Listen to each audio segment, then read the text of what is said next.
The means test is basically a formula.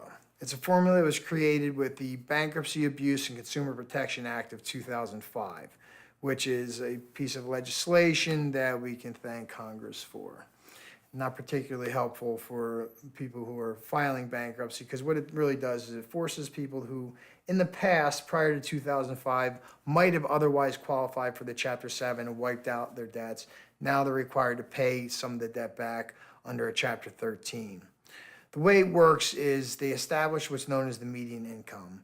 And the median income is the figures which vary from state to state for a particular family size. So, for example, and these are approximations, and they may change by the time you've listened to this video because they change periodically. For a single person filing bankruptcy in the state of Nevada, the median income is approximately $43,000. So what that means is if your gross income is above $43,000, then you're more than likely going to be required to pay back some of your unsecured debts under the Chapter 13. If your gross income is less than the 43,000 mark, then you will more than likely qualify for the Chapter 7 and be able to wipe out the debt.